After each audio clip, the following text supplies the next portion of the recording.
세상을 사랑과 자비, 섭리와 계획에 따라 창조하시고 이끄신 하나님께서 하루하루 신실하게 살다가 오늘 이 모임에 나와 교훈과 은혜를 바라며 말씀을 경청하는 사랑하는 좋은 만남 성도들과 함께 하시기를 성어버의 성자 성령의 이름으로 축원합니다. 예, 다음 달부터 제가 전담해서 이제 교회를 맡아보게 될 겁니다. 그동안 한 달에 한 번씩 설교를 하느라고 참 얼마나 마음이 가볍고 또 충분히 말씀을 묵상하고 연구할 수 있는 시간이 있어서 그만큼 더 깊이 있는 설교를 할 수 있지 않았는가 하는 그런 생각을 합니다. 앞으로는 좀 더 자주 설교를 하게 될 텐데 좀 걱정이 되긴 합니다. 그래도 다른 교회 목사님들에 비하면은 뭐 저는 설교를 안 하는 거나 다름없죠. 우리 교회 교육자들은요. 다른 교회 목사님들은 주일날도 하루에 3번, 뭐 2번 뭐 이렇게 하는 분들도 있고 기본적으로 2번 정도 보통 하시고 뭐 몇 부로 나눠서 예배 드리는 경우도 있고요. 주일 오후 예배 설교하고 또 수요일 저녁 또 설교하시고 새벽 기도 또 아침마다 하시고 금요 철야하시고 또 신방 설교하시고 이렇게 한 10번 정도 하시지 않나 이렇게 생각이 드는데요. 그에 비하면 저는 뭐 안 하는 거나 다름없으니까 앞으로 불평하지 않고 열심히 잘 준비해서 말씀을 전하도록 하겠습니다. 그런데 제가 지금 한 교회에 15년 넘게 이렇게 있지 않습니까? 아무래도 한계를 요즘 느끼고 있습니다. 특히 우리 좋은 만남 교회에서 설교가 참 많이 힘듭니다. 워낙 우리 교회 교우들 그동안 잘 양육을 교육자들이 해서 그렇겠죠. 네, 성서에 대한 밑바닥 기본도 단단하시고 또 말씀 따라 잘 살려고 애쓰시고 있고 그러다 보니까 제가 아무리 그럴듯한 설교를 준비해갖고 와도 항상 뒷북인 경우가 많아요. 잘하고 있는데 뭘 또 저런 말씀을 하시나 이렇게 생각하지 않을까 하는 그런 고민들을 많이 하는데 또 게다가 저도 이제 나이를 한 살 한 살 먹어갈수록 이게 식견이 점점 좀 좁아지더라고요. 이게 나이 먹어도 끊임없이 책을 보고 연구하고 막 이렇게 하면서 제가 노력을 해야 되는데 그런 걸 못해서 식견만 자꾸 좁아지는데 또 나름대로 제가 원칙만은 또 분명하지 않습니까? 그러다 보니까 잔소리 같은 설교를 맨날 한 소리 또 하고 한 소리 또 하고 그래요.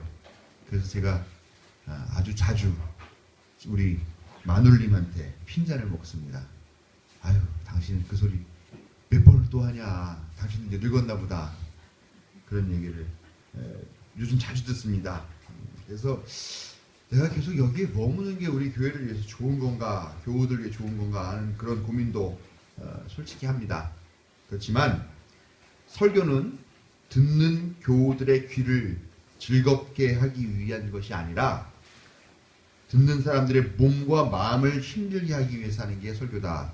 그리고 그런 교회가 진짜 설교다. 멋진 문장, 화려한 언변이 아니라 마음에 박혀서 그 말씀이 송곳이 돼서 그 말씀 따라 살지 않으면 못 견디게 하는 그런 설교가 진짜 설교가 아니겠는가 이렇게 생각을 합니다. 제가 한 설교 또 하고 한 설교 또 하고 계속 반복한다면 아마 여러분들이 여전히 뭔가 부족한 게 있어서 그런 게 아닐까 이렇게 생각을 합니다. 여러분들도 우리가 아직도 부족하구나 하는 그런 겸손한 마음으로 항상 우리 설교 말씀을 받아주시기를 부탁을 드립니다. 그런 의미에서 오늘 설교도 참 어려운 설교입니다. 제 사무실에는 달력이 하나가 걸려 있습니다. 이런 달력, 흔한 달력이죠. 조금 모양이 좀 특이합니다. 이게 어디서 갖고 온 달력이냐면 북한에서 가져온 달력입니다. 북한에 저렇게 무슨 고원이라고 그래요. 거기 고원지대에 저렇게 소들도 있어요. 풀어놓고 나무소들도 저런 달력을 요즘은 정세가 안 좋아서 올해 달력을 구하지 못했고 옛날 달력입니다. 근데 이렇게 쭉 보면서 이 달력이 좀 특이한 날이 있더라고요. 저기 보면 3월 8일 빨간 날로 되어 있습니다. 저 날이 무슨 날일까요? 무슨 날이길래 국경일 때 있을까요? 토요일이요? 예. 김일성 생일은 태양절이라서 4월 15일입니다. 그 다음에 광명성절이라고 해가지고 그날은 김정일 생일이고 2월 16일인가 그렇게 있어요. 3월 8일은 뭘까요? 그래서 그런 지도자들 생일은 아닙니다. 자, 그 부분을 좀 크게 확대했습니다. 여성의 날. 예, 국제 부녀절이라고 합니다. 전날이 북한에서는 국제 부녀절이라고 부르고 보통으로는 세계 여성의 날 이렇게 부르는 날입니다. 북한에서는 세계 여성의 날이 국경일입니다. 공휴일입니다.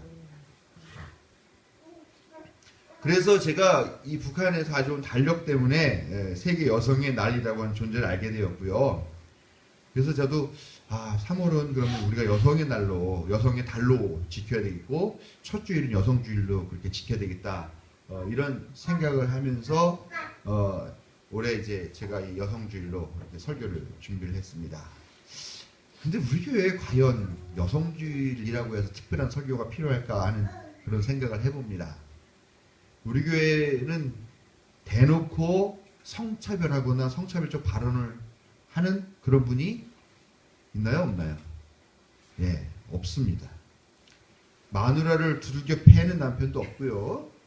무슨 기업 사장이어가지고 특별하게 여성 직원에 대해서 무슨 차별적인 그런 노동 대우를 하는 그런 분도 없습니다.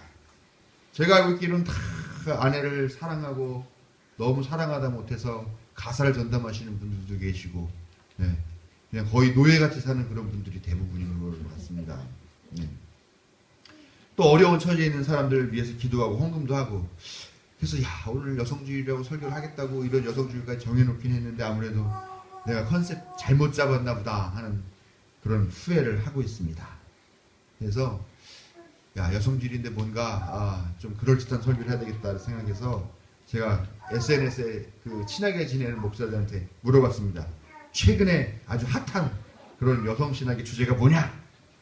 그때 물어봤더니 사람들 댓글이 에코페미니즘, 포스트 세큘라 주이시 페미니스트 티올로지. 길어요. 얘기하려면 세속화 이후 유대 여성주의 신학 이런 게 좀 핫하다 이렇게 얘기를 하고 여성 영성 신학 이런 것도 있다고 그래요.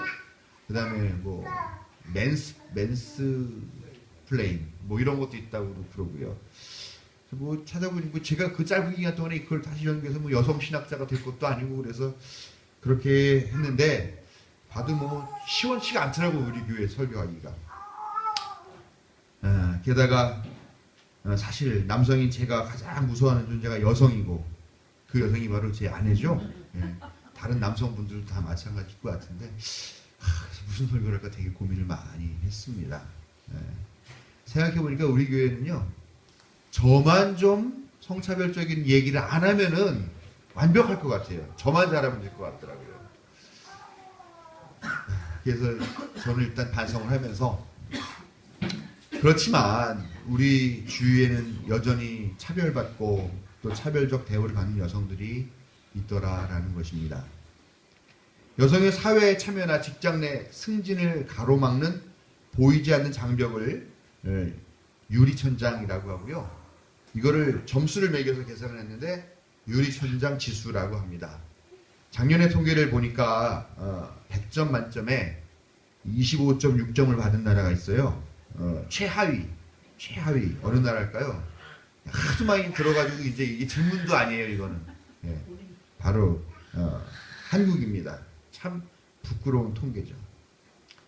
우리 교회 같이만 이렇게 하면 우리도 한 60점대 70점대로 이렇게 올라갈 수 있을 것 같은데 우리는 잘하고 있지만 오늘 말씀을 좀 마음에 받아서 여전히 사회 참여에 차별을 받고 있는 여성들에게 우리가 용기를 주고 또 생각을 나눠주고 함께 차별 없는 세상을 만들어 간다면 오늘 말씀이 더 큰 의미가 있으리라고 이렇게 생각을 합니다. 여성이 남성과 동등하게 사람 대접 받은 게요, 사실은 그렇게 길지 않습니다. 선거권과 피선거권을 가진 것은 이제 겨우 한 100여 년 정도 넘었다라고 이야기를 합니다.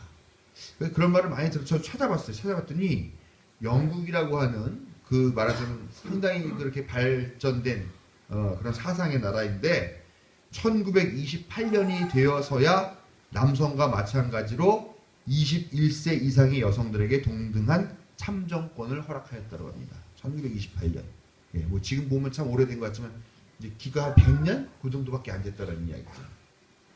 이 말은 무슨 말이냐면요, 역사 이래로, 아니 예수님이 이 땅에 태어나신 이후 그리고 돌아가신 이후 1900년 정도가 지나서야, 그때 와서야 비로소 여성이 남성과 같은 사람으로 인정되었고 인식되었고 받아들여졌다라는 이야기입니다. 그럼 그 이전에는요? 그 이전에는 뭐 어땠느냐라는 겁니다. 여러분들이 뭐 지금 남자들한테 큰 소리도 치고 뭐 남편한테 설거지도 시키고 하고 그러니까 뭐 옛날 사람들 다 그렇게 살지 않았겠는가 그렇게 생각을 하실지도 모르겠습니다만요.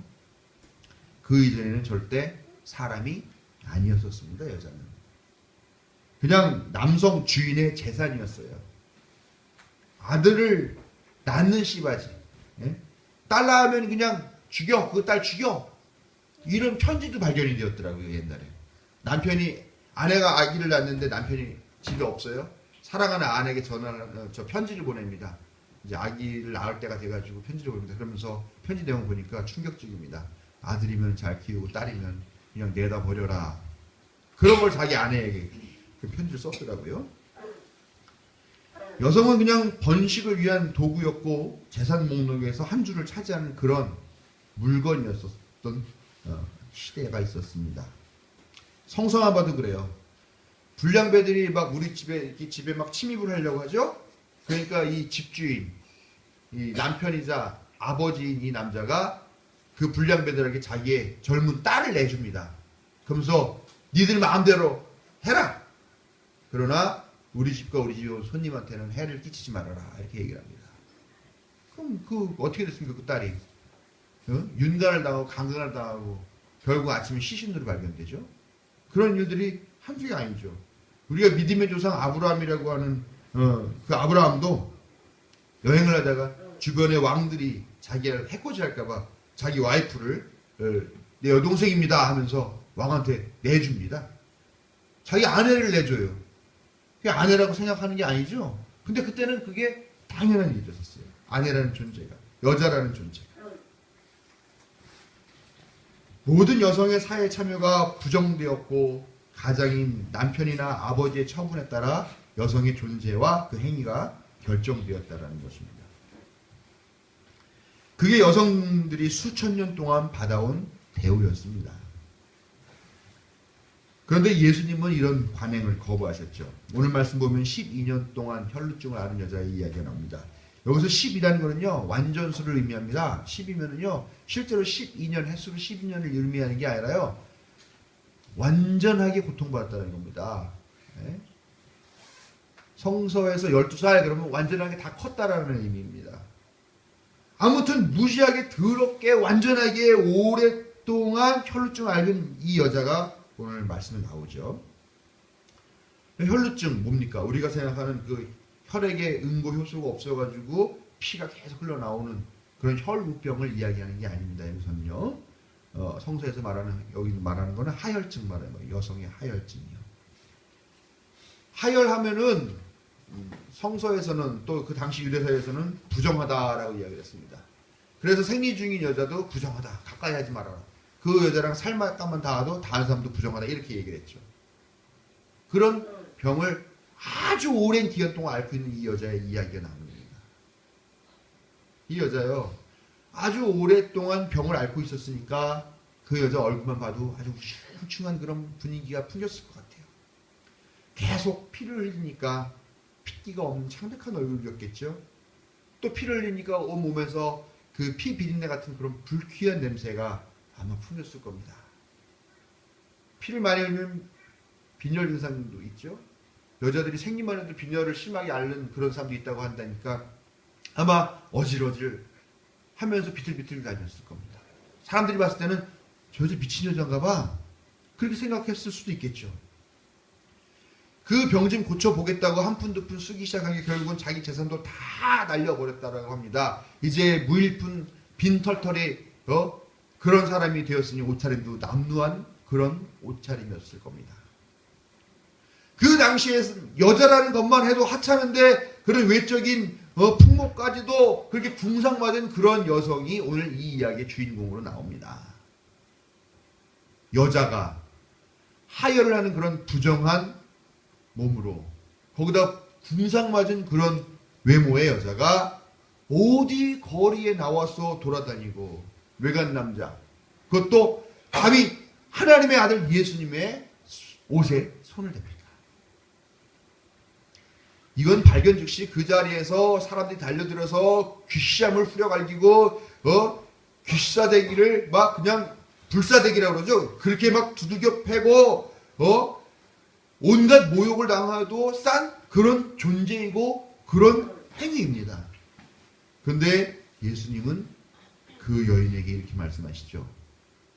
딸아, 네 믿음이 너를 구원하였다. 그동안 여성은 남편이나 아버지의 처분에 전적으로 달려있는 그런 부차적인 존재였습니다. 유대교 교리에 따르면 여성은 영혼이 없습니다. 믿음을 가질 수 있는 존재가 아니에요. 믿을 수 있는 존재도 아닙니다. 그 자신을 구원할 능력도 없는, 자격도 없는 그런 존재였고 하나님이 베푸시는 구원의 대상도 아니었던 게 바로 여성입니다. 그런데 예수님은 그런 여성조차에게도 구원이 허락되지 않았음에도 그런데 이렇게 궁상맞은 외모를 가진 이 부정한 여자에게 예수님은 그 당시의 관습을 뒤집어 엎으시면서 그 여성을 그 자신의 믿음으로 그 자신을 구원한 존재라고 그렇게 거듭난 존재로 인정해 주셨다는 것입니다. 민족의 조상인 아브라함으로부터 약 4,000년 동안이나 여성은 무능한 무존재 비존재였는데 예수님은 여성을 하나의 인간으로 또 하나님이 보시는 구원의 당사자로 새롭게 규정해 주셨습니다. 이제 여성은 분명한 자기 정체성을 가져야 됩니다. 나는 예수님이 인정하신 존재다. 우리 여성분만 한번 따라해 보겠습니다. 나는 예수님이 인정하신 존재다. 나는 예수님이 인정하신 존재다. 예. 남자분들 전후 좌우에 있는 여성분들에게 당신은 예수님이 인정하신 존재입니다. 인정을 안 하려고 그러네. 이 남자들 이 문제가 많아. 자, 해보십시오. 당신은 예수님이 인정하신 존재입니다. 남자들. 네. 의외네. 우리 교회 남자들이 이렇게 보수적이야. 심중으로는 인정하고 싶지가 않은가 봐요. 오늘 집에 가서 아내에게 또 엄마에게 또 누나에게 집에 있는 여성들에게 한 말씩 꼭 해주시기 바랍니다. 당신은 예수님이 인정하신 존재입니다. 여러분 이 사실을 마음에 품으시고 여러분 자신도 그런 정체감을 사시고 주위에 차별받는 여성들에게 분명히 말씀해 주시길 바랍니다. 물론 남성도 이 사실을 분명히 기억하시고 신앙의 차원으로 여성을 존중하시기를 주님의 이름으로 부탁을 드립니다. 예수님은 말씀을 이어가시죠. 이 병에서 벗어나서 건강하여라. 오늘 말씀에서 보면 이 여성이 앓고 있는 이 혈루증은 여성 혐오나 여성 차별의 사회적 병리 현상을 의미한다라고 볼 수 있습니다. 이 여성이 앓고 있는 이 병은 여성 차별이라고 하는 사회적 관습을 비판 없이 받아들이고 그에 순응하는 이 여성 자신의 병이라고 해석할 수도 있습니다.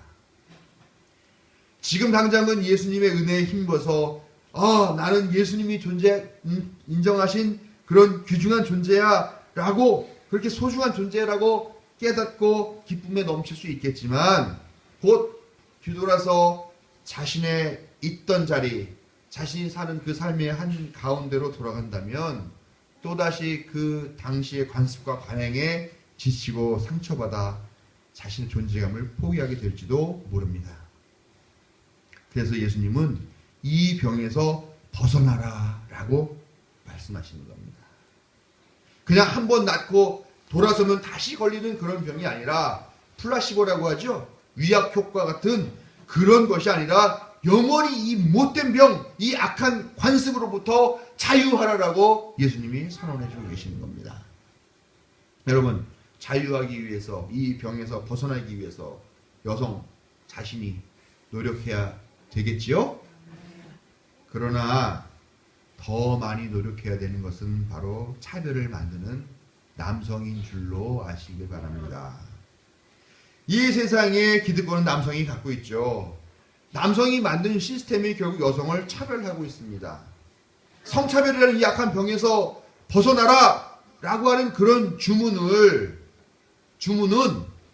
어쩌면 그 자리에서 가장 많이 있었던, 대부분을 차지했던 그 자리에 남성들을 향해 있는 그런 말씀일지도 모르겠다라는 겁니다. 여러분, 차별받고 있는 어떤 사람이 있는데 그 사람한테 야, 너는 왜 그렇게 멍청하게 차별받고 있냐? 차별받지 마! 이렇게 말하는 게 제대로 된 주문이겠습니까? 아니면은 차별하고 있는 사람한테 와서 너 왜 차별해? 차별하지 마! 그렇게 말하는 게 올바른 주문이겠습니까? 근데 이 사회는 이상해요. 차별받는 사람을 계속 억압당하고 차별받고 하고 있는 사람한테 너 왜 그러고 있냐? 당하는 네가 바보야. 네가 멍청한 거야. 이렇게 이야기를 하더라라는 겁니다. 결코 아니죠. 잘못된 겁니다. 성차별의 악습은 1차적으로 남성이 있는 것은 분명합니다. 인간의 역사에서 험난한 고비마다 가장 큰 희생을 당한 것은 항상 여자였습니다. 중세 암흑시대라고 하죠. 사회적인 혼란이 막 가중되는 그런 때에 이 사회가 이렇게 혼란한 이유가 뭐 때문이냐? 주범이 뭐 때문이냐? 그러면서 많은 여성들에게 마녀라는 굴레를 씌워서 그 여성들을 화형시켰습니다. 요즘 귀향이라는 영화가 사회적으로 주의를 환기시키고 있는데요. 아시다시피 바로 일본군 성노예 위안부를 소재로 다루고 있는 영화죠. 이 영화도 보십시오. 제국주의, 세계 대전쟁. 이 전쟁에서 가장 큰 희생자는 누구였냐? 바로 여성이었다라는 것입니다. 남성들이 자행한 이 탄압과 이 폭력의 역사를 철저하게 사죄하고 여성을 억압하는 이 혈루병으로부터 자유해야 할 사명이 우선 남성들에게 있음을 철저하게 회개해야 할 것입니다. 남성들이 지배하는 사회는요, 경쟁을 중요시해요. 예? 남성들이 육체적인 이런 강인함으로 누가 더 강인하고 누가 더 힘이 세냐, 그러면서 경쟁을 하면서 살아남아온 사회로 그렇게 이 사회가 흘러왔습니다. 근데 경쟁에는 무엇이 반드시 수반되느냐? 다양한 형태의 폭력이 수반이 된다는 겁니다. 남성이 지배하는 사회에서 여성이 살아남을 수 있는 방법은 남성한테 잘 보이거나 아니면 자기 자신이 남성같이 되는 것입니다.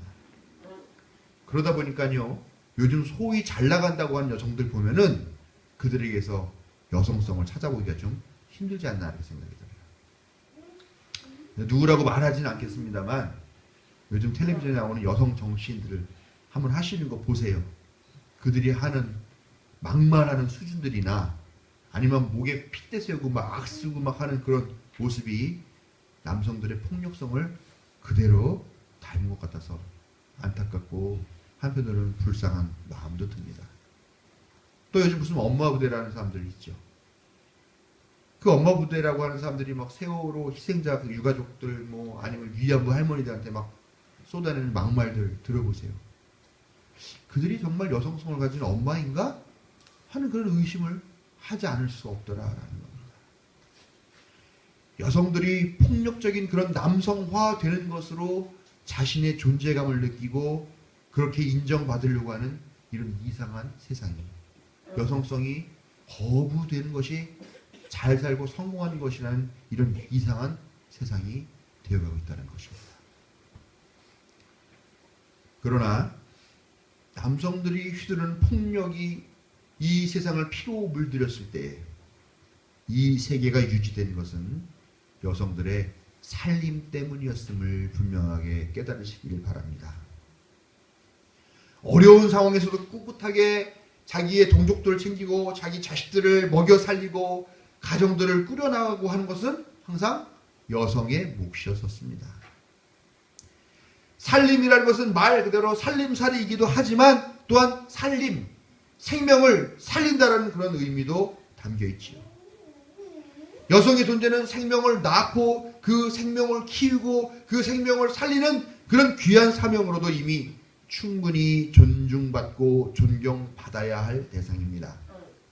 누가복음 1장 46절부터 55절까지 있는 말씀을 보통 우리가 마리아의 찬가라고 하는데 그 구절 말씀 보면 하나님 믿는 신앙, 예수님 믿는 신앙이 여성에 대해서 어떤 존경의 마음을 갖고 있는가 하는 것을 잘 드러내고 있는 그런 말씀입니다. 요즘도 쉽지 않은 시절을 보내고 있습니다. 이런 때 여성들이 살림의 사명을 잘 감당하는 그런 신앙적 정체성과 고백으로 하나님 앞에 서신다면 이 사회는 분명 더 살기 좋은 그런 세상이 될 줄로 믿습니다. 조선시대의 한 과객이 어느 주막에서 하룻밤을 묵게 되었다고 합니다. 근데 마침 떠돌면서 이렇게 탁발을 하는 스님과 같은 방에서 그날 밤을 새게 됐다고 합니다. 이 한 방에서 이 두 사람이 잠을 함께 잤는데 새벽에 스님이 먼저 일어났어요. 근데 이 스님이 무슨 생각인지 갑자기 자기 괴나리 보침 같은 데서 끄고 뭘 꺼내더니 보니까 그게 칼이더래요. 그 칼을 착 꺼내더니 옆에서 고온히 잠자고 있는 사람의 상수를 뚝 잘라버렸답니다. 그 창투를 잘랐는데 거기서 멈추지 않고 갑자기 그 칼로 이 잠자는 사람의 머리를 싹싹 밀어가지고 스님같이 그렇게 만들어 놓고서는 슬그머니 그 주막을 떠나버렸다고 합니다. 왜 그랬을까요? 아마 선승이었던 것 같아요.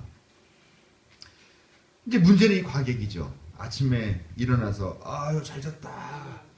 이렇게 아침에 이렇게 방이 선선하냐? 하고 딱 하고 머리를 만져보니까 머리가 없고 반질반질한 중머리가 되었다라는 거죠. 아니 분명히 방에 같이 잠을 자던 그 종은 온데간데 없이 사라졌는데 과객은 혼자 앉아서 자기 머리를 이렇게 만지면서 고개를 갸우뚱갸우뚱하면서 중얼거렸답니다. 중은 여기 있는데 나는 어디 갔지?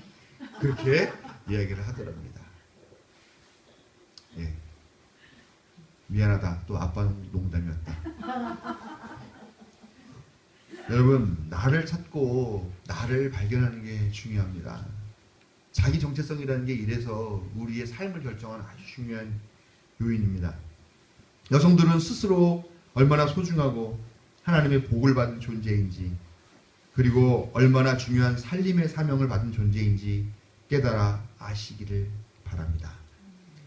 또한 남성들도 남성성에 내재하는 폭력과 경쟁의 성향이 여성을 필연적으로 억압하고 있다는 사실을 이 현실을 직시하시고 이를 단호하게 거부하는 인생을 선택하시기를 바랍니다.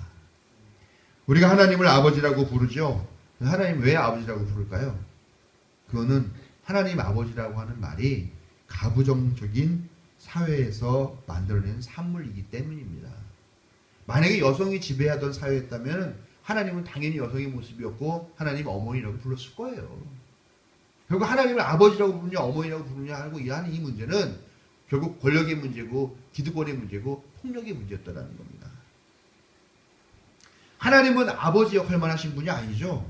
우리가 잘못하면은 그 자리에서 그냥 종아리를 내리치는 그런 엄한 아버지 역할도 분명히 하셨지만 집 나간 자식이 돌아오니까 맨발로 뛰어나간 성서에는 또 아버지로 나오지만 사실 어머니죠. 어머니 끌어안고 눈물을 흘리면서 그런 맨발로 뛰쳐나가서 자기 아들을 맞아주는 그런 어머니 역할도 분명히 하시는 분이라는 겁니다. 아빠가 회초리 쳐가지고 종아리 애가 피멍이 들으면은 눈물을 흘리면서 가슴 치면서 그 피멍에다가 약 발라주시는 그런 역할도 하셨잖아요. 하나님이. 그게 하나님 어머니 역할도 하셨다고요. 하나님 아버지라고 우리 그동안 불러왔지만 이제는 우리가 어머니로도 고백할 수 있는 그런 신앙의 성숙함이 필요한 때라고 생각합니다. 저는 오늘 이 설교를 한 이후로 이제 마누라의 꾸짖음에 시달리게 될 겁니다. 너부터 설교한 대로 좀 살아라. 제가 그런 각오를 하고 오늘 이 말씀을 전했습니다. 아내의 꾸짖음을 달게 받을 각오를 하고 가사 분담도 앞으로 더 열심히 하고 말 한마디도 더욱 존경하고 존중하고 섬기는 그런 말을 하도록 노력하겠습니다. 여성주의를 맞아서 우리 안의 여성성을 귀히 여기고 여성이 사람답게 살 수 있는 세상을 만들기 위해 결단하는 우리 모두에게 하나님의 격려와 인도하심이 함께 하시기를 축원합니다.